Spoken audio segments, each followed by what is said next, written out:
दिखे ना वैसे फोटो में टीवी ने साइड ने लिया रहे। ओके, लास्ट क्लास में हमने मॉडर्न अप्रोच के थ्रू क्या डेबिट होगा और क्या क्रेडिट होगा इसको डिस्कस किया, बराबर।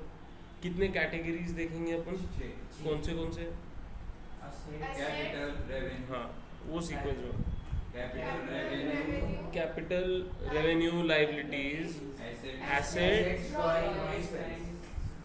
बराबर। हमको ये दिखना है कि ये कौन से वो पहले तो ट्रांजैक्शन के हम पहले दो अकाउंट्स आइडेंटिफाई करेंगे, हाँ या ना।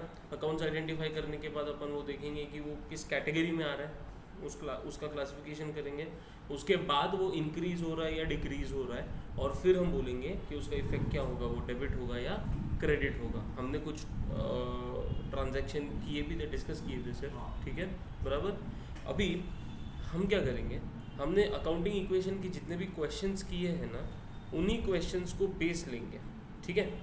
उन्हीं क्वेश्चंस को बेस लेंगे। हमारे पास ये ट्रांजैक्शंस होंगे, इतने क्वेश्चंस है, 5 या 6 क्वेश्चंस है अपने पास, हाँ या ना। उसमें ट्रांजैक्शंस है, उन ट्रांजैक्शन को अपन अप्रोच लगाएंगे हमारे मेथड से कि क्या डेबिट होगा क्या क्रेडिट होगा, ठीक है। तो इलस्ट्रेशन 1 फिर से करेंगे हम, किसके रिलेटेड, अकाउंटिंग इक्वेशन का जो कंसेप्ट था। उसके बाद जो इलस्ट्रेशन 1 था, मतलब पेज नंबर क्या है तुम्हारा, ये 34 पे का, पेज नंबर 34 इलस्ट्रेशन 1 हम अभी सॉल्व करेंगे। लेकिन इक्वेशन में सॉल्व करेंगे क्या, नहीं, हम डेबिट क्या होगा और क्रेडिट क्या होगा ये निकालने के लिए अपन उस हिसाब से सॉल्व करेंगे, ठीक है। तो फॉर्मेट आपको सबसे पहले तो देखना है कि क्या होगा, तो यहाँ पे ध्यान दो। पहले हम फॉर्मेट किस तरीके से बनाएंगे इसका।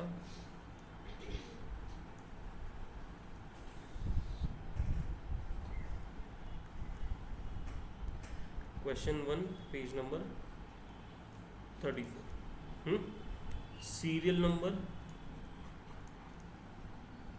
ट्रांजैक्शंस, ठीक है। उसके बाद हम लिखेंगे अकाउंट इन्वॉल्व, कौन से अकाउंट इन्वॉल्व है इस पर्टिकुलर ट्रांजैक्शन में, ठीक है। उसके बाद हम उसकी कैटेगरी डिसाइड करेंगे। क्या डिसाइड करेंगे, कैटेगरी। क्या कैटेगरी होगी, तो कैपिटल, लाइबिलिटी, रेवेन्यू और एसेट, ड्राइंग्स, एक्सपेंसेस, ये 6 कैटेगरी में अपन उसको पुट करेंगे। उसमें उसका इम्पैक्ट क्या हो रहा है, इम्पैक्ट यानी वो इंक्रीज हो रहा है या डिक्रीज हो रहा है, और उसके बाद हम उसका इफेक्ट देंगे, वो डेबिट होगा या क्रेडिट होगा, ठीक है। तो सारे क्वेश्चंस अभी अपन इस फॉर्मेट में सॉल्व करेंगे, कोई दिक्कत है नहीं कि इसके हिसाब से ये अपन सॉल्व कर रहे हैं as per modern approach, as per modern approach, okay, बना फॉर्मेट।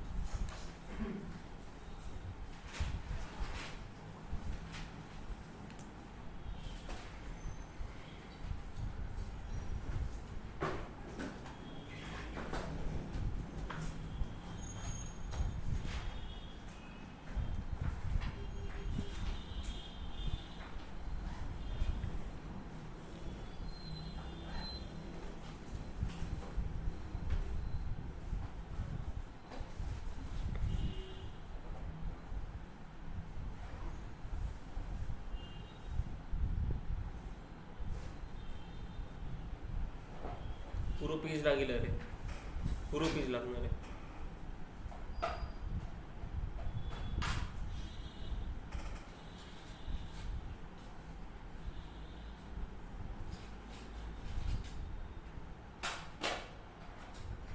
ये क्वेश्चंस खत्म होने तक हमको ये समझ में आएगा कि ट्रांजैक्शन में अकाउंट्स कौन से इन्वॉल्व होते हैं, कैसे आइडेंटिफाई करना अकाउंट्स को, इसकी प्रैक्टिस हो जाएगी।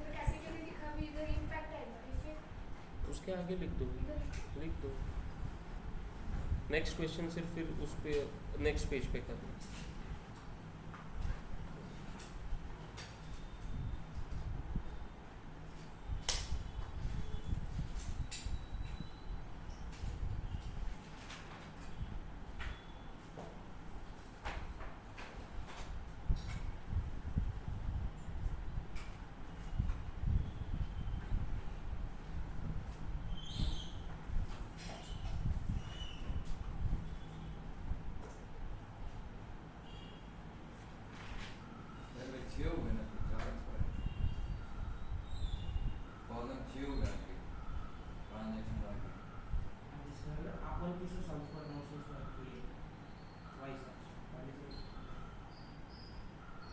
मतलब 6 मतलब वो टेक्स्ट बुक में 6 ना ट्रांजैक्शन टू मैंने अकाउंट कॉलम सुपर 6 मतलब वो अपने कैटेगरी के हिसाब से वो सब ट्रेडिशनल के ट्रांजैक्शन के आगे 6 कॉलम्स है।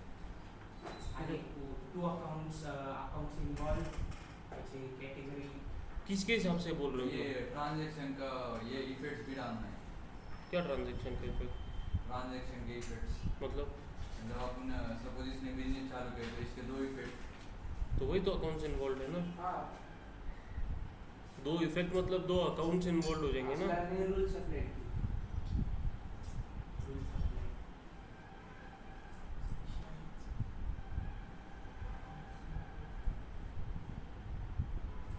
सर मैंने 2 कॉलम एक डेबिट के लिए और एक क्रेडिट के लिए बनाया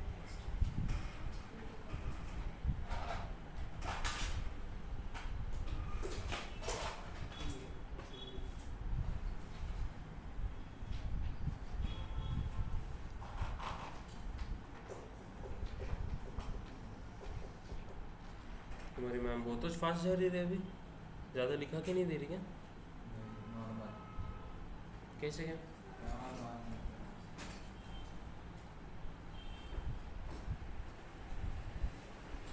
हो गया क्या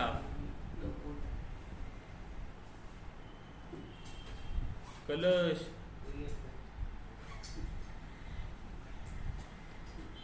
स्टार्ट करें फिर ओके फर्स्ट ट्रांजैक्शन क्या बोल रहा है यहाँ पे Rohit Sharma started business with cash ₹50,000 तो फर्स्ट ट्रांजैक्शन रोहित शर्मा लिखा आपने हाँ लिखना हाँ रोहित शर्मा स्टार्टेड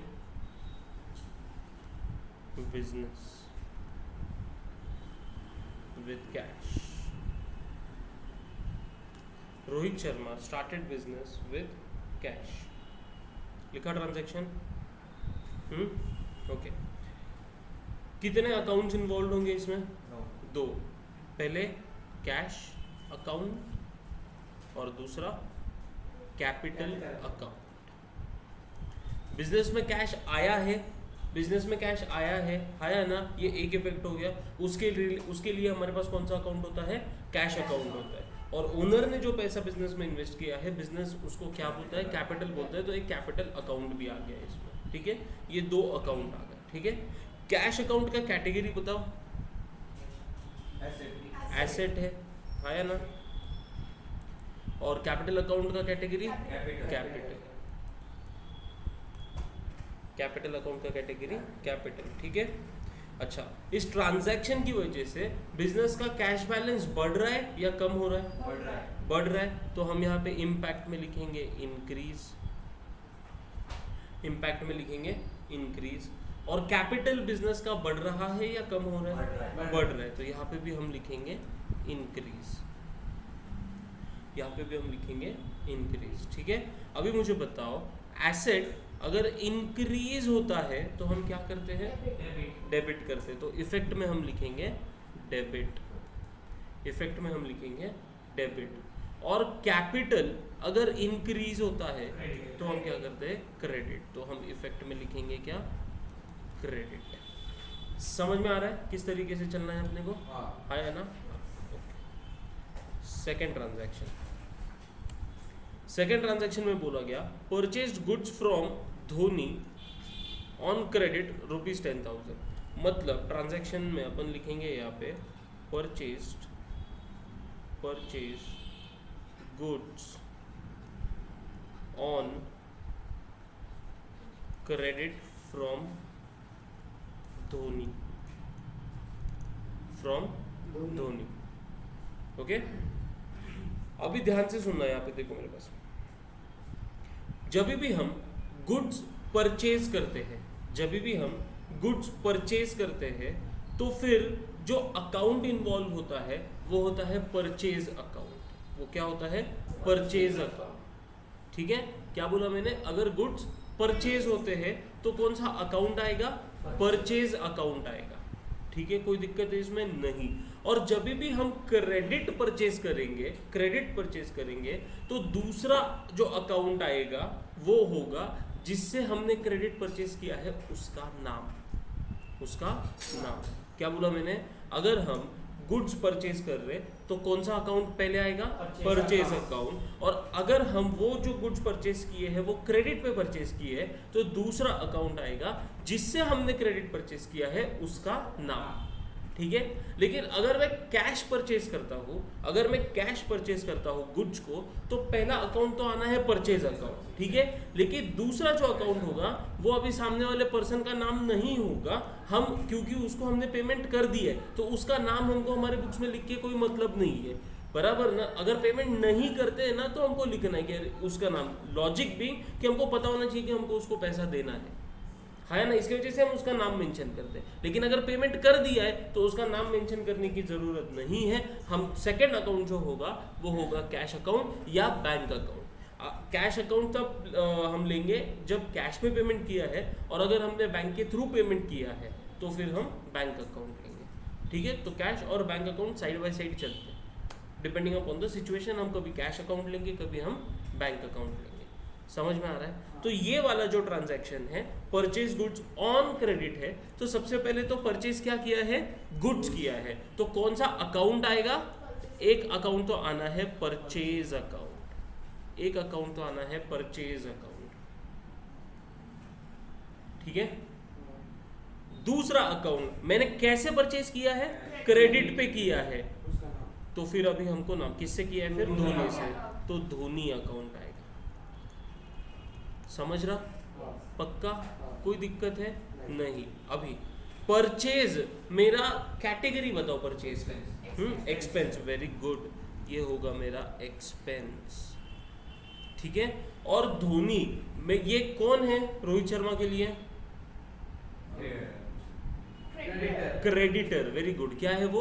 क्रेडिटर है। क्यों? क्योंकि रोहित शर्मा ने धोनी से क्रेडिट परचेज किया है, इसकी वजह से धोनी उसके लिए क्या हो गया? क्रेडिटर हो गया। और क्रेडिटर हमारी क्या होती है? लायबिलिटी। तो यहाँ पे कैटेगरी आएगी हमारी लायबिलिटी, ठीक है। जैसे ही मैंने गुड्स को परचेज किया, साथ में क्या मेरे? जैसे ही मैंने गुड्स को परचेज किया, क्या मेरा एक्सपेंस इंक्रीज हुआ या डिक्रीज हुआ? इंक्रीज हुआ, वेरी गुड, इंक्रीज हुआ। और अगर मैंने वो परचेज क्रेडिट पे किया है तो मेरी लायबिलिटी इंक्रीज हुई या डिक्रीज हुई? इंक्रीज हुई। मुझे अभी तक है ना किसी को 1 रुपया नहीं देना था, लेकिन अभी मुझे धोनी को 10,000 रुपये देना, मेरी लायबिलिटी बढ़ गई, मेरा लायबिलिटी बढ़ गया। यहाँ पे डिक्रीज नहीं हुआ, यहाँ पे क्या हुआ है? इंक्रीज हुआ है। यहाँ पे क्या हुआ है? इंक्रीज हुआ है। लॉजिक समझ में? पहले क्रेडिटर का बैलेंस कितना था? पहले कितना था? इस ट्रांजैक्शन के पहले 0, बराबर ना। लेकिन अब इस ट्रांजैक्शन की वजह से क्रेडिटर कितना हो गया? 10,000, मतलब मेरी लायबिलिटी 10,000 से इंक्रीज हो गई, तो इसकी वजह से इंक्रीज। अच्छा, जब एक्सपेंस को इंक्रीज करते हैं तो क्रेडिट होता है। हाँ, अगर एक्सपेंस इंक्रीज होता है तो डेबिट होता है, और लायबिलिटी इंक्रीज होती है तो क्रेडिट होता है। अरे मेरे भाई देख, capital liability revenue, capital liability revenue increase हुआ तो क्या करेंगे? क्रेडिट। और डिक्रीज हुआ तो? और ड्राइंग्स, एसेट, एक्सपेंस इंक्रीज हुआ तो, और डिक्रीज हुआ तो? ये सब ने दिमाग में बैठा लिया है ना? नमन, बैठाया ना? पक्का? लिख लिया ये? थर्ड ट्रांजैक्शन,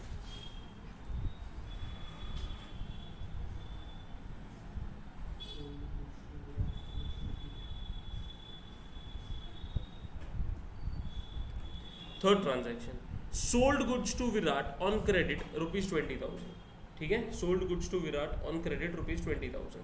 तो हम यहाँ पे लिखेंगे ट्रांजैक्शन में sold goods to Virat on credit, on credit, ठीक है। अभी यहाँ पे ध्यान दो, जैसे मैंने लास्ट ट्रांजैक्शन में तुमको बोला कि अगर मैं गुड्स परचेज कर रहा हूँ तो अकाउंट क्या आएगा? परचेज अकाउंट आएगा, बराबर ना। जब मैं गुड्स सेल कर रहा हूँ, जब मैं गुड्स सेल कर रहा हूँ तो कौन सा अकाउंट आएगा? Sales account. लेकिन है ना, ये सेकंड नंबर पे आना चाहिए। ये किस पे आना चाहिए? सेकंड नंबर पे। लॉजिक ये ट्रांजैक्शन खत्म होते होते मैं तुमको बता दूंगा, ठीक है। अभी जब मैं क्रेडिट सेल कर रहा हूं ना, तो सबसे पहले क्रेडिट सेल हो रहा है तो जिसको मैंने सेल किया है उस बंदे का नाम आना चाहिए पहले, जिसको मैंने सेल किया है उस बंदे का नाम पहले आना चाहिए, और उसके बाद मैंने गुड सेल किए है ना तो फिर सेल्स अकाउंट, मैंने गुड सेल किए हैं तो सेल्स अकाउंट आएगा। ठीक है, कोई दिक्कत है क्या? नहीं। तो यहाँ पे मैंने क्रेडिट सेल किया है ना, मैंने सेल किया है बराबर, लेकिन कैसे किया है? क्रेडिट किया। अच्छा, अगर कैश सेल करता तो, पहले उसका कैश सेल करता तो फर्स्ट नाम नहीं आता, उसकी जगह पे कैश या बैंक अकाउंट पहले नंबर पे आता, और फिर सेल्स अकाउंट आता, और फिर सेल्स अकाउंट तो आना है, सेल्स अकाउंट तो आना है। अगर मैं गुड सेल कर रहा हूँ तो सेल्स अकाउंट आना है, गुड परचेज कर रहा हूँ तो परचेज अकाउंट आना है। अभी दूसरा जो नाम है या पहला जो नाम है वो डिपेंड करता है कि सिचुएशन क्या है। मैंने क्रेडिट पे किया है तो सामने वाले बंदे का नाम, अगर मैंने पेमेंट कर दिया है या पेमेंट मिल चुका है तो फिर कैश या बैंक अकाउंट आएगा। आ रही बात समझ में? पक्का? तो यहाँ पे मेरा कैसा सेल है? क्रेडिट सेल है, तो फिर किसका नाम आएगा? विराट। तो पहला अकाउंट होगा मेरे लिए क्या? विराट अकाउंट। पहला विराट इसका डेटर बोलो। हाँ, बढ़ रहा आ रहा उस पे आ रहा, विराट अकाउंट। ठीक है, और दूसरा सेल्स अकाउंट बराबर। अच्छा, जिसको हम क्रेडिट सेल कर रहे हैं वो हमारे लिए क्या हो गया? डेटर बराबर ना। मतलब रोहित शर्मा के लिए अभी विराट कौन हो गया? डेटर। और डेटर क्या होता है? एसेट। तो यहाँ पे कैटेगरी में आ गया क्या? एसेट। और सेल्स अकाउंट कौन सा कैटेगरी आएगा? रेवेन्यू। क्या आएगा? रेवेन्यू। ठीक है, अभी मैंने विराट को क्रेडिट सेल कर दिया, इसकी वजह से मेरा डेटर का बैलेंस बढ़ा या कम हुआ? बढ़ा। पहले डेटर कितना था? 0। अभी इस ट्रांजैक्शन की वजह से 20,000 का डेटर हो गया ना। हाँ ना, मतलब डेटर का बैलेंस बढ़ा, मतलब मेरा एसेट क्या हो गया? डेटर क्या होते हैं? डेटर पहले 0 थे, अभी 20,000 हो गए, मतलब मेरा एसेट भी तो 20,000 से बढ़ गया। हाँ या ना? हाँ, तो एसेट यहाँ पे हो रहा है क्या? इंक्रीज। और सेल पहले कितना था? अभी कितना हो गया? 20,000। क्या मेरा सेल्स भी बढ़ गया? क्या मेरा रेवेन्यू बढ़ गया? हाँ, इंक्रीज। एसेट के बढ़ने पे डेबिट, और रेवेन्यू के बढ़ने पे क्रेडिट। अभी आते हैं हमारे वो लॉजिक पे कि सेल्स सेकंड नंबर पे क्यों आएगा। तो जब भी हम इफेक्ट्स देते हैं ना, यहाँ पे ध्यान दो, जब भी हम इफेक्ट्स देते हैं ना तो पहले डेबिट वाला इफेक्ट देते हैं। पहले कौन सा इफेक्ट देते हैं? डेबिट वाला। ठीक है, तो अभी मुझे पता है कि अगर मैं क्रेडिट सेल करता हूँ तो सेल्स को ना क्रेडिट इफेक्ट जाने वाला है, इसकी वजह से मैंने तुमको बोल दिया कि वो सेकंड नंबर पे आएगा बराबर ना। हम जब और इसकी प्रैक्टिस करेंगे तो तुमको भी समझ में आ जाएगा कि कौन सा इफेक्ट डेबिट होगा, कौन सा इफेक्ट क्रेडिट, मतलब तुमको कौन सा अकाउंट पहले लिखना है, कौन सा अकाउंट बाद में लिखना है। समझ में आ रही है बात? पक्का? ओके। तो जब गुड्स का परचेज हो रहा है तो परचेज अकाउंट फर्स्ट आएगा, गुड्स सेल हो रहा है तो सेल्स अकाउंट सेकंड आएगा। ठीक है, अगर गुड्स परचेज कर रहा हूं तो फर्स्ट अकाउंट ये परचेज अकाउंट होगा, और सेकंड अकाउंट वो या तो क्रेडिटर का अकाउंट, मतलब सामने वाले बंदे का नाम होगा, है ना, या तो फिर कैश होगा या तो फिर बैंक होगा, डिपेंडिंग अपॉन द सिचुएशन बराबर। सिमिलरली अगर मैं क्रेडिट सेल कर रहा हूं, क्रेडिट सेल कर रहा हूं तो सेकंड अकाउंट ये सेल्स अकाउंट होगा, फर्स्ट अकाउंट ये डिपेंड करता है कि मैंने कैसा सेल किया। अगर क्रेडिट सेल किया है तो डेटर का नाम आएगा, अगर कैश सेल किया है तो कैश अकाउंट आएगा, अगर पैसा मुझे बैंक के थ्रू मिला है तो बैंक अकाउंट आएगा, दूसरा अकाउंट तो सेल्स पक्का रहने वाला। हाँ या ना? समझ रहा है क्या? पक्का ना? ओके, आगे बढ़ते हैं। Fourth transaction. अच्छा, कुछ ऐसा डिफिकल्ट लग रहा है क्या? नहीं, बिल्कुल भी डिफिकल्ट नहीं है, बहुत इजी सब्जेक्ट है पूरा अकाउंट्स, बहुत इजी है। रिसीव्ड डिविडेंड ₹500, तो हमारा ट्रांजैक्शन हो गया received what? Dividend. Received what? Dividend. अच्छा, मैंने तुमको एक लॉजिक बताया था, डिविडेंड जब हमको मिलता है तो कंपनी वाले घर पे आते हैं ना डिविडेंड का पैसा देने को, हमारे बैंक अकाउंट में आता है बराबर। तो जब भी मुझे कोई भी इनकम रिसीव होगा, कोई भी इनकम रिसीव होगा तो वो या तो मुझे कैश में मिलेगा या तो डायरेक्ट मेरे बैंक अकाउंट में आएगा। ठीक है, तो अगर कोई भी इनकम मुझे रिसीव हो रहा है ना तो मेरा फर्स्ट अकाउंट आएगा कैश या बैंक अकाउंट, कैश या बैंक अकाउंट। समझ में आ रही है बात? हाँ। समझ में आ रहा है पक्का? और सेकंड अकाउंट आएगा वो पर्टिकुलर इनकम का नाम, वो पर्टिकुलर इनकम का नाम। अभी अगर मैं बोलूं मुझे रेंट मिला तो मेरा पहला अकाउंट क्या होगा? कैश या तो फिर बैंक। कुछ नहीं बोला है तो अपन कैश मानेंगे, ठीक है? तो कैश अकाउंट, और दूसरा अकाउंट क्या होगा? रेंट अकाउंट, बराबर ना? सिमिलरली यहाँ पे अगर रिसीव डिविडेंड हो रहा है तो मेरा फर्स्ट अकाउंट होगा, हम यहाँ पे बैंक लिखेंगे जानबूझ के, क्योंकि मैंने तुमको लॉजिक बताया है कि जब भी डिविडेंड आता है वो डायरेक्टली हमारे बैंक अकाउंट में आता है, ठीक है? तो पहला अकाउंट इन्वॉल्व क्या है? बैंक अकाउंट, और दूसरा अकाउंट होगा डिविडेंड अकाउंट,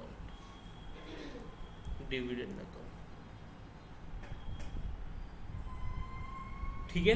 बैंक अकाउंट ये मेरा कैटेगरी में अगर मैं classify asset, very good, asset, और ये डिविडेंड मेरा इनकम होता है। इनकम को हम रेवेन्यू के साथ बात करते मर्ज करते हैं, तो यहाँ पे हम कैटेगरी में लिखेंगे रेवेन्यू। इनकम है वो माना, लेकिन हम इस ऐसे देखा जाए तो फिर तो कैटेगरी बहुत बढ़ती जाएंगे, बराबर ना? तो इनकम को हम रेवेन्यू के साथ मर्ज कर देते हैं, जैसे लॉस को हम एक्सपेंस के साथ मर्ज कर देते हैं। इनकम को किसके साथ मर्ज किया? इनकम का उल्टा लॉस, लॉस, ठीक है? रेवेन्यू का उल्टा एक्सपेंस। तो इनकम अगर रेवेन्यू में मर्ज हो रहा है तो लॉस एक्सपेंस में मर्ज हो रहा है। लॉजिक समझ रहे हैं ना? तो अभी जैसे ही मुझे डिविडेंड मिला, क्या मेरा बैंक का बैलेंस बढ़ा? मतलब मेरा एसेट भी बढ़ा, इंक्रीज। और पहले मेरा इनकम 0 था, अभी मेरा इनकम 500 रुपीज हो गया, मतलब मेरा रेवेन्यू भी क्या हो गया? बढ़ गया। एसेट के बढ़ने पे डेबिट और रेवेन्यू के भी बढ़ने पे क्रेडिट। लॉजिक समझ रहा? थॉट प्रोसेस क्या है कि हम ट्रांजैक्शन पढ़ रहे हैं, ट्रांजैक्शन पढ़ने के बाद हम कितने उसमें अकाउंट्स इन्वॉल्व है ये लॉजिक लगा रहे हैं। वो अकाउंट जो इन्वॉल्व है उसकी कैटेगरी क्या है हम उसको आइडेंटिफाई कर रहे हैं। फिर हम ट्रांजैक्शन को पढ़ के ये देख रहे हैं कि वो इंक्रीज हुआ है या डिक्रीज हुआ है, ठीक है? अभी तक के सारे इसमें तो इंक्रीज ही हुआ है, अभी तक के सारे इसमें तो इंक्रीज ही हुआ है, इंक्रीज के हिसाब से चलेंगे अपन, ठीक है? और फिर हम देख रहे हैं कि एसेट अगर इंक्रीज हो रहा है तो फिर अपन डेबिट करेंगे या क्रेडिट करेंगे, लायबिलिटी अगर इंक्रीज हो रही है तो हम डेबिट करेंगे या क्रेडिट करेंगे। ये पूरी थॉट प्रोसेस है।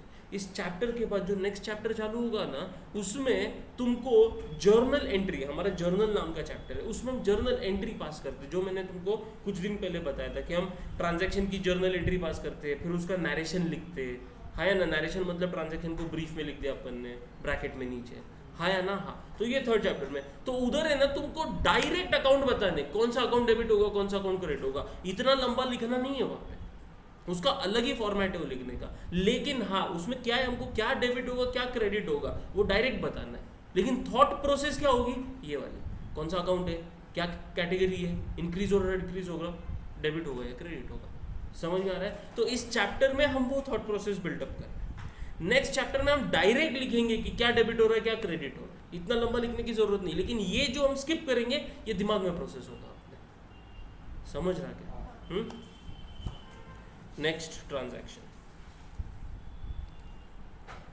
पेड फॉर एडवर्टाइजमेंट ₹500, तो अपन लिख देंगे paid for advertisement, paid for advertisement. अभी ध्यान दो यहाँ पे,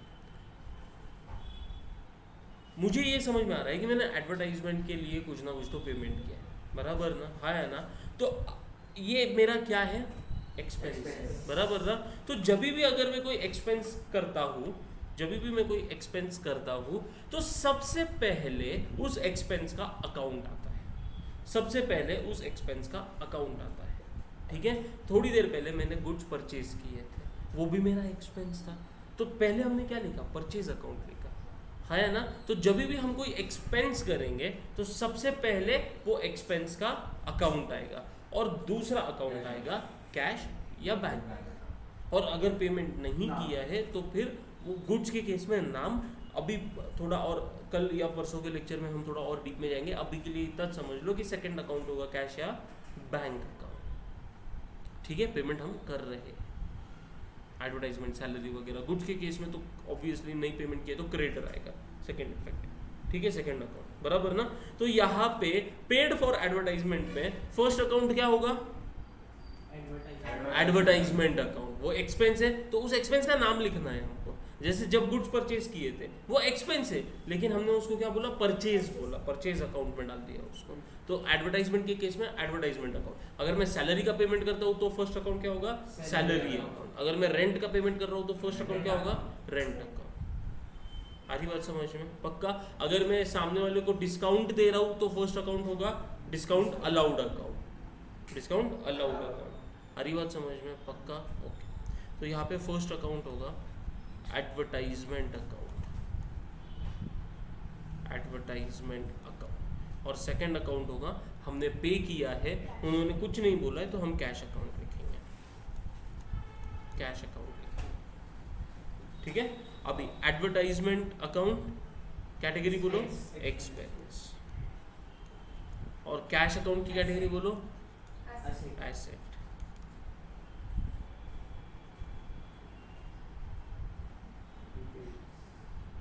एक्सपेंस मेरा इंक्रीज हुआ या डिक्रीज हुआ है, इंक्रीज हुआ है, डिक्रीज नहीं हुआ रे। हाँ, और अभी कैश मैंने पेमेंट किया है, मेरा कैश का बैलेंस कम हुआ है, मतलब मेरा एसेट भी कम हुआ है, तो ऐसे अभी यहाँ पे आया डिक्रीज। समझ रहे हैं, ओके। एक्सपेंस इंक्रीज होने पे डेबिट, और एसेट डिक्रीज होने पे क्रेडिट, एसेट डिक्रीज होने पे क्रेडिट। जेपा पक्का, कोई दिक्कत है सर, ये डेबिट करेंगे, क्रेडिट करेंगे, लेकिन क्या डेबिट करेंगे, क्या क्रेडिट करेंगे? तो ये पर्टिकुलर जो अकाउंट है ना, यहाँ पे एडवर्टाइजमेंट अकाउंट क्या होने वाला है, डेबिट होने वाला है, और कैश अकाउंट क्या होने वाला है, क्रेडिट होने वाला है। तो हम डेबिट या क्रेडिट करेंगे ये समझ रहे, लेकिन किसको करेंगे, तो वो पर्टिकुलर अकाउंट को करेंगे, वो पर्टिकुलर अकाउंट डेबिट होगा या क्रेडिट होगा। समझ रहे, पक्का। नेक्स्ट क्वेश्चन, आगे बढ़ते हुए बिना रुके, बिना टाइम पास किए, क्वेश्चन नंबर 2 आज करेंगे 6 के 6।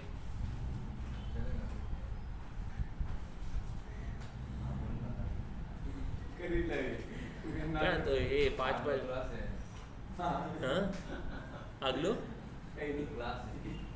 कौन क्लास है, नहीं नहीं वो उस दिन शाम का रखे, तो दिनों का ऐसे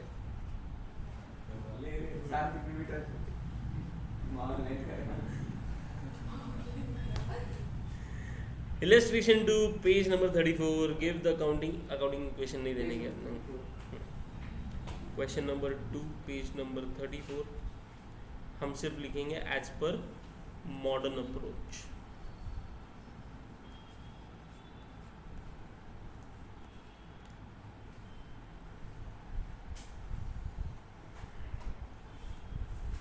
serial number, transactions, account inform, उसकी क्या कैटेगरी होगी, उसका इम्पैक्ट क्या होगा, और उसका इफेक्ट क्या होगा, और उसका इफेक्ट क्या होगा।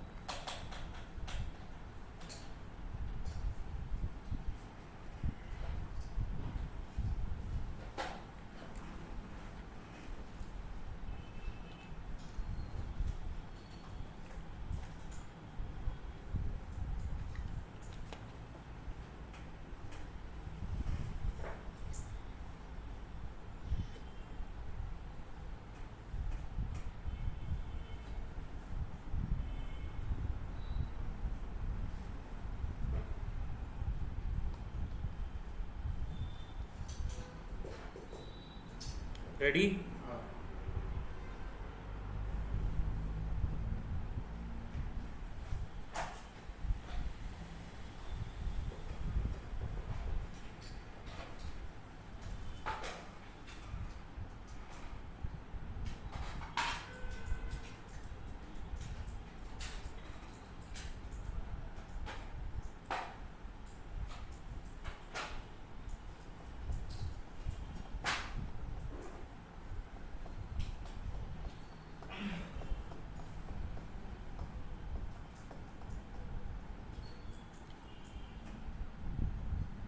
होगी? हाँ, ओके, स्टार्ट करेंगे। First, Rupali commences business with bank balance ₹25,000, ठीक है। तो first transaction, Rupali commenced business, started भी लिख सकते थे आप, with bank balance, with bank balance. यहाँ पे मेरा फर्स्ट जो अकाउंट इन्वॉल्व होगा वो होगा बैंक अकाउंट। वो होगा क्या? बैंक अकाउंट, क्योंकि उसने कैश पैसा लाया बिजनेस में, लेकिन कैश के फॉर्म में नहीं लाया, बैंक में डिपॉजिट करके वो पैसा बिजनेस में लाया, आया ना। तो कैश की जगह पे अभी हम लिख देंगे अकाउंट इन्वॉल्व में फर्स्ट है बैंक अकाउंट, और दूसरा कैपिटल अकाउंट, कैपिटल अकाउंट, ठीक है। तो बैंक की कैटेगरी एसेट और कैपिटल कैपिटल। इम्पैक्ट बोलो जल्दी, इंक्रीज, दोनों भी इंक्रीज, दोनों भी इंक्रीज। और इफेक्ट बोलो जल्दी से, एसेट होगा डेबिट और लाइबिलिटी मतलब कैपिटल होगा क्रेडिट, ठीक है ना। दूसरा, purchase machinery for cash ₹5,000, purchase machinery for cash ₹5,000, transaction लिख दो, purchased machinery for cash, for cash, ठीक है। अभी यहाँ पे ध्यान दो, मैंने लास्ट एग्जाम्पल में मैंने तुमको ये समझाया कि अगर मैं गुड्स परचेज करता हूँ तो परचेज अकाउंट सामने आता है, बराबर ना, है ना। हाँ, यहाँ पे भी मैंने परचेज किया है, लेकिन मैंने गुड्स किए क्या परचेज? नहीं, मैंने मशीनरी परचेज की है। मैंने क्या परचेज किया है? मशीनरी। तो ऐसे टाइम पे गुड्स के अलावा अगर मैं कुछ भी परचेज करता हूँ, वो मेरा अगर एसेट होगा तो हम बोलेंगे वो उस एसेट का अकाउंट आएगा वहाँ पे। किसका अकाउंट आएगा?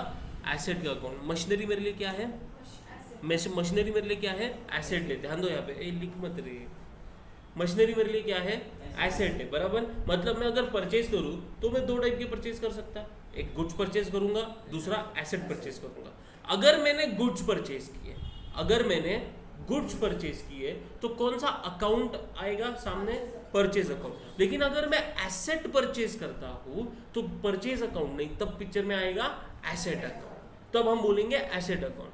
क्योंकि गुड्स को मैं अलग क्यों लिख रहा हूं? लॉजिक बीइंग, मैं गुड्स को परचेज करके वापस सेल करने वाला हूं, मैं फिर से उसको सेल करने के लिए परचेज किया हूं, है ना, इसीलिए मैंने उसको परचेज अकाउंट में डाला। एसेट को मैं परचेज करता हूं यूज करने के लिए, एसेट को मैं परचेज करता हूं यूज करने के लिए, मैं उसको वापस बेचने नहीं वाला हूं, बेचूंगा तब जब वो पुराना हो जाएगा, है ना, बराबर ना।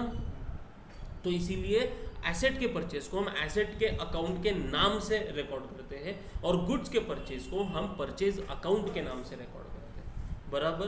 तो अभी ये दिमाग में तुरंत आ जाना चाहिए, जैसे परचेज का ट्रांजैक्शन आया ना, तुम्हारे दिमाग में तुरंत क्वेश्चन आना चाहिए, गुड्स है क्या एसेट?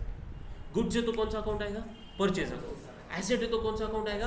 Asset account. इस एग्जाम्पल में क्या है? एसेट है, तो फिर एसेट अकाउंट, उस एसेट का नाम क्या है? मशीनरी। तो हम लिखेंगे मशीनरी अकाउंट, तो हम लिखेंगे मशीनरी अकाउंट, पहला। दूसरा, मैंने कैश में परचेज किया है ना, मेरी जेब से पैसा गया है ना, तो कैश अकाउंट, तो कैश अकाउंट। क्लियर है ना? ओके, मशीनरी मेरा क्या है? और कैश भी मेरा क्या है? एसेट है। यस, एसेट है। अच्छा, जैसे ही मैंने मशीनरी परचेज किया, मेरा मशीनरी का बैलेंस बढ़ा या कम हुआ? बढ़ा। मतलब यहाँ पे मेरा ये एसेट इंक्रीज हो रहा है और मैंने वो परचेज करने समय पेमेंट कर दिया है, मेरा कैश का बैलेंस बढ़ा या कम हुआ? कम हुआ। तो यहाँ पे ये वाला एसेट डिक्रीज हो रहा है। एसेट के बढ़ने पे डेबिट और एसेट के कम होने पे क्रेडिट, एसेट के कम होने पे क्रेडिट। समझा?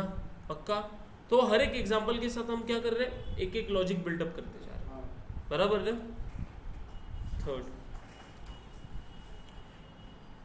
Bought goods from Swara worth ₹3,000 on credit. तो हम लिखेंगे bought goods from Swara on credit. Bought goods from Swara on credit, ठीक है। बॉट गुड्स का मतलब मैंने गुड्स परचेज किए, कौन सा अकाउंट आएगा, purchase account, very good, purchase account. और दूसरा मैंने कैसे परचेज किया है, क्रेडिट, तो दूसरा अकाउंट क्या होगा, स्वरा अकाउंट।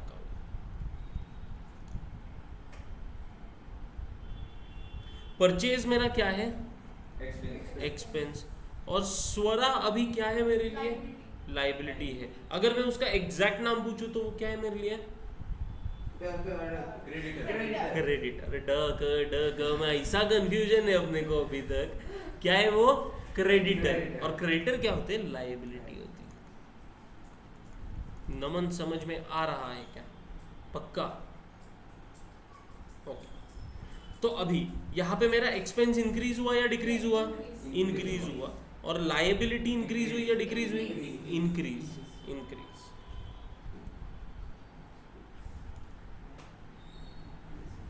ठीक है, तो एक्सपेंस इंक्रीज होने पे और लायबिलिटी इंक्रीज होने पे credit, okay. Next, fourth transaction, paid for salaries ₹3,000। तो हम लिख देंगे paid for salaries, paid for salaries. Salary मेरे लिए क्या है, तो पहला अकाउंट क्या आएगा, मतलब हाँ, सैलरी अकाउंट, सैलरी अकाउंट। और दूसरा मैंने पे किया है तो कैश अकाउंट। सैलरी मेरे लिए, कैश मेरे लिए, एक्सपेंस मेरा बढ़ा कम हुआ, इंक्रीज। पे करने की वजह से एसेट बढ़ा कम हुआ, डिक्रीज, वेरी गुड। एक्सपेंस बढ़ने पे, एसेट कम होने पे, क्रेडिट। अभी तुमको प्रॉपर फ्लो समझ में आ रहा है, आ रहा नहीं यार।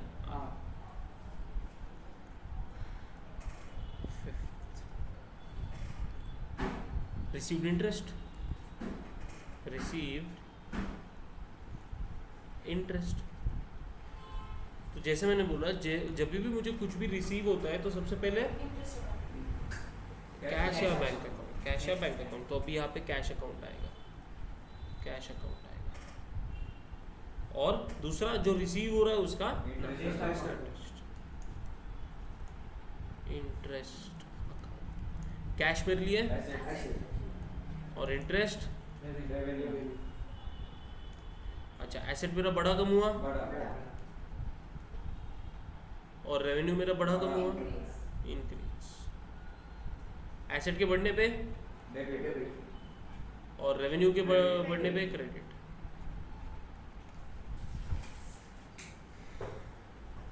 इजी है। अभी इसी को तुम कंपेयर करो, तुम्हारे कॉलेज में चालू है क्या, ट्रेडिशनल अप्रोच। थोड़ा कंफ्यूजिंग है या नहीं है? पहले तो देखो कि वो पर्सनल रियल नॉमिनल है क्या, फिर देखो उसका इफेक्ट क्या है, मतलब क्या हो रहा है, फिर उसका रूल लगाओ। हाँ, debit the receiver, credit the giver, debit what comes in, credit what goes out, है वो बराबर है, लेकिन थोड़ा कंफ्यूजिंग है ना। ये अप्रोच बहुत इजी होता है हमको अप्लाई करने के लिए। क्या कौन सा टेस्ट लिया आज? ट्रेडिशनल अप्रोच को क्या टेस्ट लिया?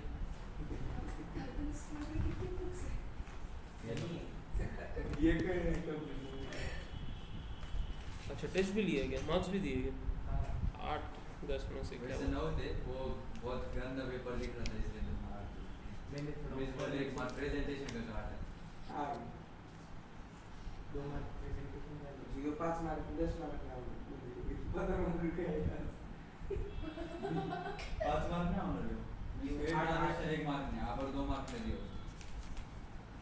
मार्क ना होना ट्रांजैक्शन तुम्हें पण मिस्टेक होता आपस में तो वही करो तो ट्रांजैक्शन किती करते कोई नहीं ना ट्रांजैक्शन से कुछ नहीं होना तो तो Transaction का mark नहीं मिलता। पूरा मत आधे हो गया करो तो आधे हो गए ट्रांजैक्शन नहीं गया ये तो क्या है, टेक्स्ट बुक में जैसा दिया है वैसे ही ये वही फॉर्मेट है इसलिए मैं बोल रहा था 6 बोल रहे हो क्या पता है क्या, इसका है ना हार्ड एंड फास्ट फॉर्मेट नहीं है कोई कि ऐसा ही बनाना चाहिए। हार्ड एंड फास्ट क्या है इसमें कि क्या डेबिट होना है क्या क्रेडिट होना है ये समझना है ना। तो तुम उसको 8 कॉलम में समझो, 10 कॉलम में समझो या 4 ही कॉलम में समझो, बात समझ में आ रही है। हमको समझना क्या है, क्या डेबिट होगा क्या क्रेडिट होगा, है ना। आएंगे अपन ट्रेडिशनल अप्रोच पे भी आने वाले हैं, लेकिन हम जो भी अकाउंट्स पूरा 11th और 12th CA फाउंडेशन में मैं जो भी अकाउंट्स पढ़ाता हूँ मैं पूरा मॉडर्न अप्रोच के बेसिस पे पढ़ाता हूँ, है ना। तो इसीलिए इसको स्ट्रॉन्ग करना जरूरी है। टेक्स्ट बुक में अगर तुम देखोगे ना तो ट्रेडिशनल अप्रोच पे ज़्यादा फोकस किया हुआ, मॉडर्न अप्रोच पे खाली देने के लिए दिया है, उसके रिलेटेड एक भी क्वेश्चन नहीं है शायद, एक आधा क्वेश्चन होगा ऐसा, समझ रहे हो। उसके बाद डायरेक्ट अकाउंटिंग इक्वेशन स्टार्ट किया, है ना। तो हमने पहले अकाउंटिंग इक्वेशन पढ़ा ताकि हम मॉडर्न अप्रोच को अच्छे से समझ पाए। उस अकाउंटिंग इक्वेशन में हमने 6 कैटेगरीज पढ़े, वो कैटेगरीज जो मॉडर्न अप्रोच के होते हैं, है ना। तो मैं डायरेक्टली मॉडर्न अप्रोच भी स्टार्ट करता ना तो भी तुमको थोड़ा सा डिफिकल्ट जाता था। तो अपन पहले यूज्ड हो गए, वो 6 कैटेगरीज अपन ने अपने दिमाग में पहले सेट, मैंने मतलब सेट इसी हिसाब से तो क्लास ले रहा हूँ मैं तुम्हारा, है ना बराबर। तो उल्टा अगर देखें तो उल्टा चालू किया अपन ने। लास्ट टॉपिक अकाउंटिंग इक्वेशन है हमने पहले किया, बराबर ना। फिर बीच का ये मॉडर्न अप्रोच है हमने वही किया, और फर्स्ट टॉपिक जो ट्रेडिशनल अप्रोच है वो हम अभी इसके बात करेंगे। तो अभी मॉडर्न अप्रोच के लिए मेरे पास क्वेश्चंस नहीं थे, तो फिर मैंने कौन से क्वेश्चंस लिए, अकाउंटिंग इक्वेशन वाली। फर्क क्या पड़ता है, अपने को दिमाग में बैठाना है क्या डेबिट करना है, ट्रांजैक्शन चाहिए ना, तो ट्रांजैक्शन अकाउंटिंग इक्वेशन में थे, हमने वो ट्रांजैक्शन पिक किए और अभी हम हमारा बेस पक्का कर रहे हैं, आया ना। प्रॉब्लम ये है ना कि टीचर्स क्या करते हैं, पूरा टेक्स्ट बुक फॉलो करते हैं, टेक्स्ट बुक के हिसाब से। टेक्स्ट बुक को फॉलो करो, क्वेश्चंस टेक्स्ट बुक में से, बाकी अकाउंट्स तुमने उन्होंने भी तो पढ़ा होगा, वो जो पढ़ा है वो दिमाग लगाना चाहिए, आया ना। तो उन्होंने भी उसी हिसाब से पढ़ा होगा ट्रेडिशनल अप्रोच, मैंने भी उसी हिसाब से पढ़ा था। 11th 12th में ट्रेडिशनल अप्रोच ही पढ़ाते थे हमको। बंद नहीं करना है,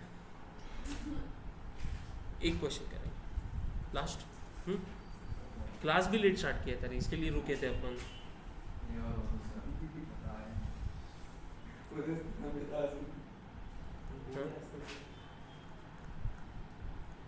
third question, page number 35, question number 3, page number 35। As per modern approach,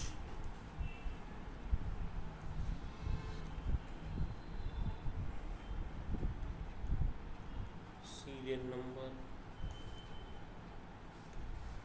transactions,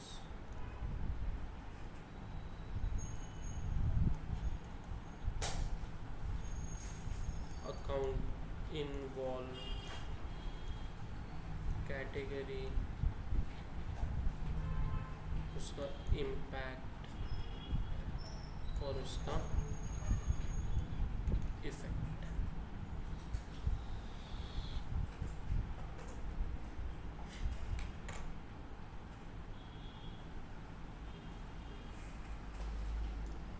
first transaction, first transaction क्या है, Arjun started business with cash ₹90,000। तो Arjun started business with cash, तो अकाउंट इन्वॉल्व हो गया मेरा, फर्स्ट कैश अकाउंट और दूसरा कैपिटल अकाउंट। कैश की कैटेगरी एसेट, कैपिटल की कैटेगरी कैपिटल, दोनों यहाँ पे इंक्रीज हो रहे हैं। एसेट के इंक्रीज पे डेबिट करेंगे और कैपिटल के इंक्रीज पे क्रेडिट करेंगे।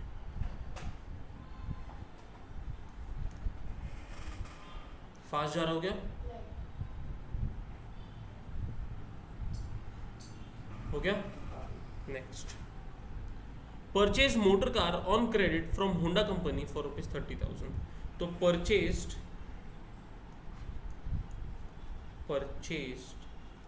Motor car on credit from Honda company. अभी देखो वर्ड क्या आया है, परचेज. वर्ड क्या आया है, परचेज. तुमको दिमाग में क्या लाना है, क्या गुड्स है या एसेट है? क्या है, एसेट है, बराबर ना. तो फिर कौन सा अकाउंट आएगा, motor car account. Very good, motor car account. दूसरा, क्या ये कैश परचेज है या क्रेडिट परचेज है? क्रेडिट परचेज है, तो दूसरा अकाउंट आएगा Honda company account. Honda company account.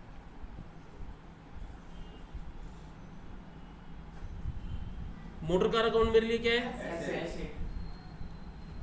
और होंडा कंपनी मेरे लिए क्या है, लायबिलिटी. लेकिन एग्जैक्ट वर्ड बताओ पहले.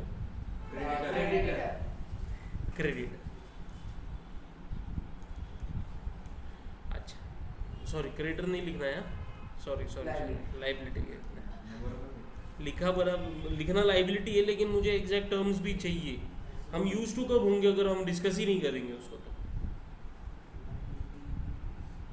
तो एसेट क्या हुआ मेरा, इंक्रीज, और लायबिलिटी भी इंक्रीज.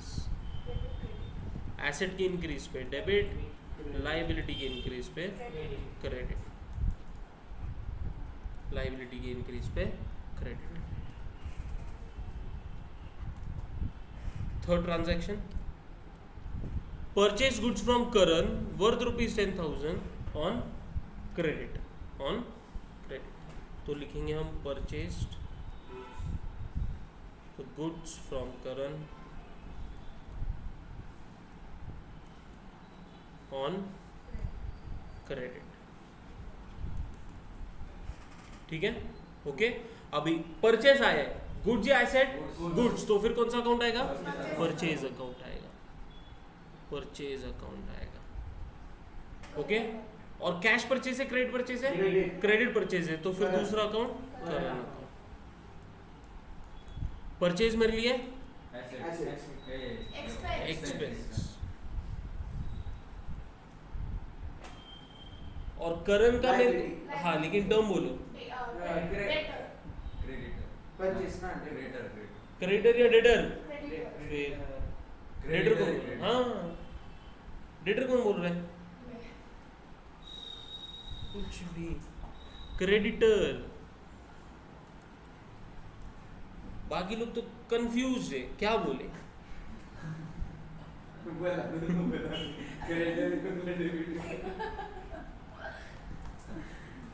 फिर से मैंने क्रेडिटर लिख दिया यहाँ पे. लायबिलिटी. क्रेडिटर मेरी लायबिलिटी होती है. एक्सपेंस मेरा इंक्रीज हुआ, और लायबिलिटी भी इंक्रीज. एक्सपेंस के इंक्रीज पे और लायबिलिटी के इंक्रीज पे credit.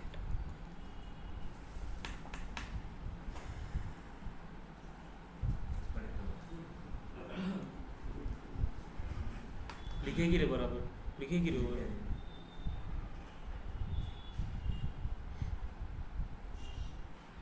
Next transaction, goods destroyed by fire.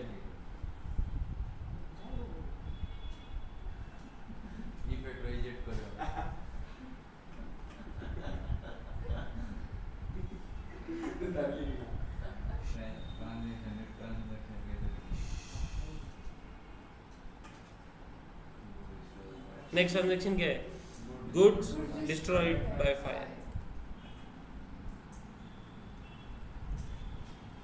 Goods destroyed by fire.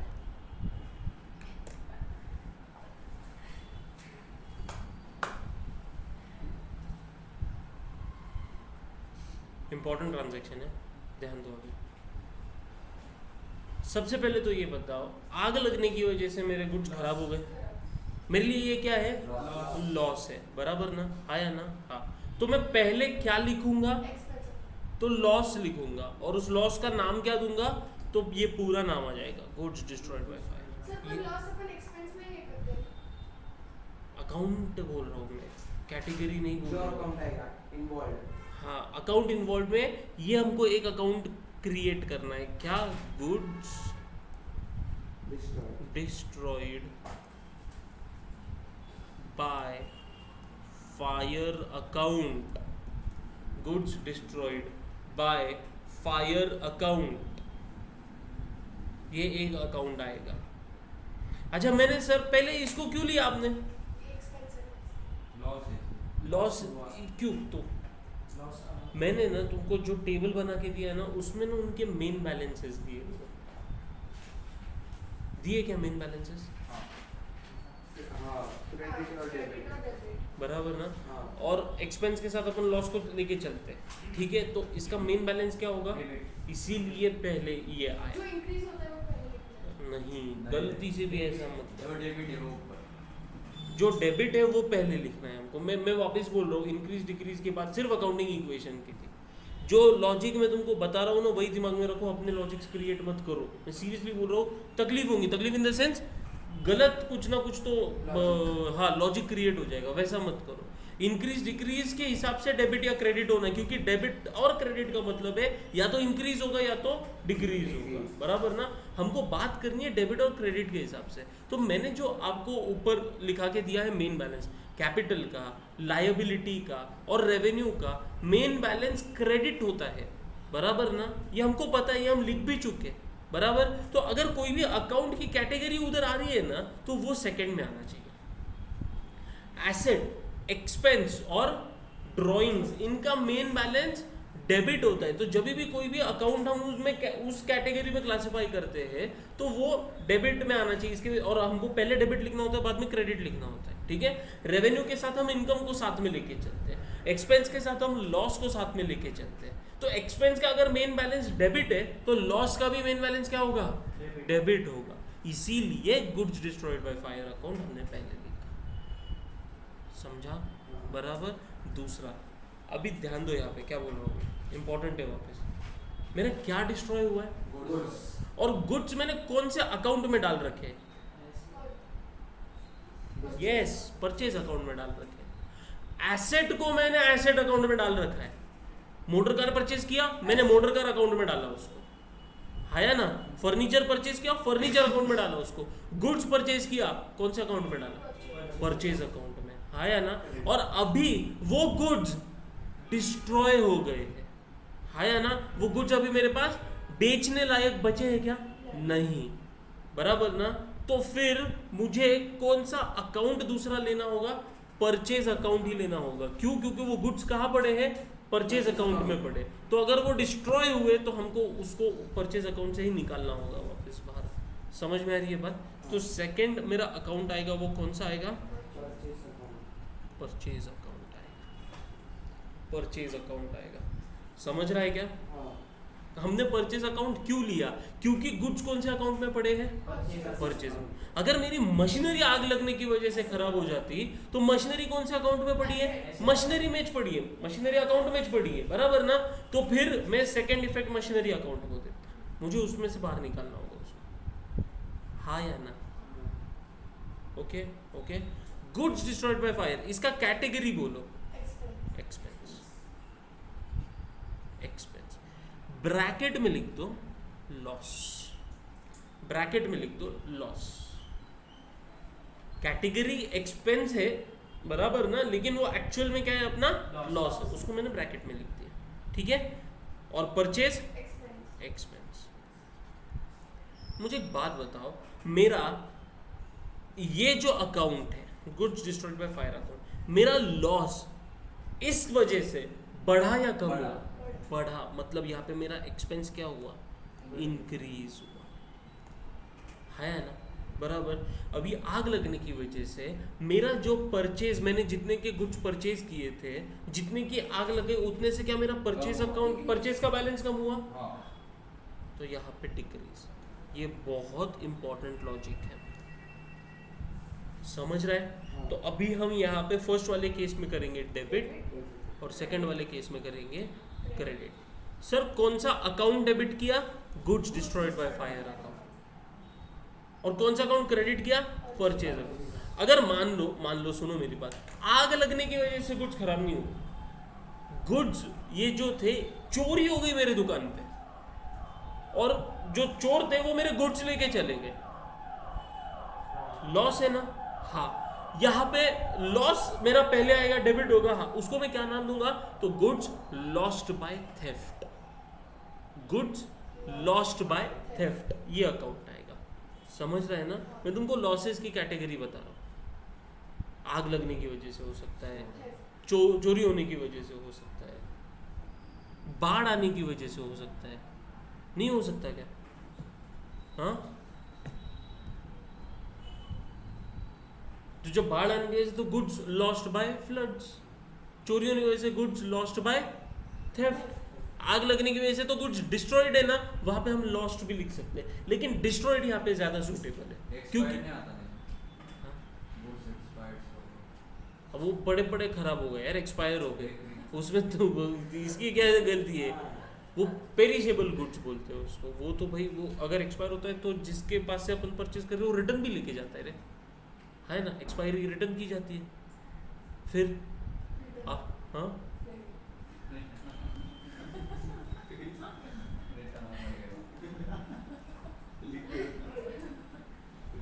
समझा क्या? ये ट्रांजैक्शन समझा क्या? पक्का? इसको है ना, इसको हाँ इम्पोर्टेंट मार्क करके रख दो, इसको इम्पोर्टेंट मार्क करके रख दो।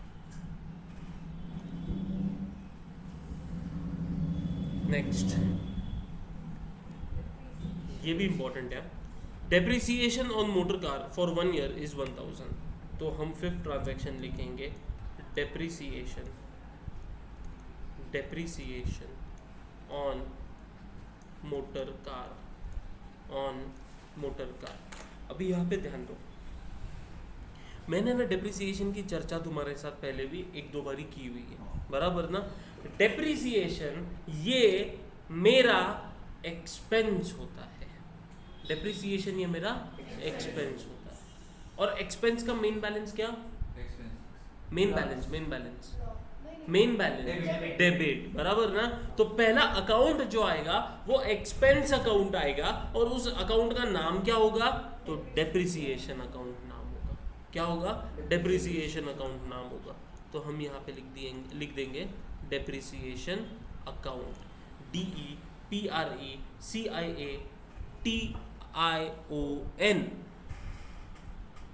ये डेप्रिसिएशन का नाम है, स्पेलिंग है,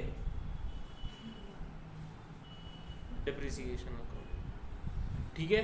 तो जब भी सुन रहे हैं यहाँ पे, डेप्रिसिएशन का अगर ट्रांजैक्शन आपको आया तो फर्स्ट अकाउंट क्या आएगा? Depreciation account. दूसरा अकाउंट वो आएगा जिसके ऊपर ये डेप्रिसिएशन चार्ज किया गया है। मशीनरी अकाउंट,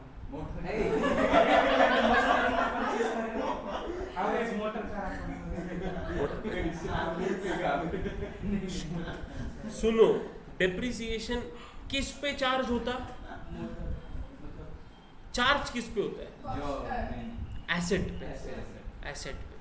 कोई भी एसेट पे होता है क्या? फिक्स्ड एसेट्स पे। कौन से एसेट्स पे? फिक्स्ड एसेट्स पे। फिक्स्ड एसेट्स पे डेप्रिसिएशन चार्ज होता है, बराबर? तो मेरा जो सेकंड अकाउंट होगा ना, सेकंड अकाउंट वो अकाउंट होगा जिसके ऊपर चार्ज किया है, मतलब उस एसेट अकाउंट। और यहाँ पे कौन सा अकाउंट हो जाएगा? Motor car account. अभी डेप्रिसिएशन मेरा क्या है? एक्सपेंस। और मोटर कार मेरा क्या है? एसेट। डेप्रिसिएशन की वजह से मेरा एक्सपेंस बढ़ा या कम हुआ? बढ़ा, तो इंक्रीज। और एसेट की डेप्रिसिएशन की वजह से एसेट का वैल्यू बढ़ा या कम हुआ? कम हुआ, तो यहाँ पे एसेट डिक्रीज। ये कम हुआ आपने कैसे बताया? तो हमने ये लॉजिक हमारे शायद 2nd या 3rd लेक्चर में ही देखा है, जब अपन वो सारे कंसेप्ट कर रहे थे, हिस्टोरिकल कॉस्ट कंसेप्ट। ठीक है? तो एक्सपेंस जब इंक्रीज होता है तो, और एसेट जब डिक्रीज होता है तो क्रेडिट।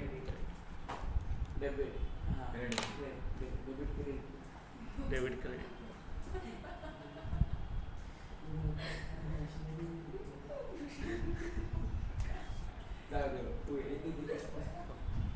हंसने वाली क्या बात है उसमें? लॉजिक वो सही लगा रहा था, बोलते समय नाम उसने अलग बोला। उसका बरोबर नाम अलग होता है, इसलिए। नेक्स्ट और last transaction, good sold for cash ₹5,000। तो good sold for cash, good sold for, okay. तो ये सेल वाला ट्रांजैक्शन है। क्या सेल किया हमने? गुड सेल किया, बराबर ना। पहले क्या आएगा? Cash account. कैश अकाउंट, और दूसरा सेल्स अकाउंट, दूसरा सेल्स अकाउंट, ठीक है। कैश मेरा, सेल्स मेरा, रेवेन्यू कैश सेल करने की वजह से मेरा Increase. कैश का बैलेंस और सेल्स का बैलेंस,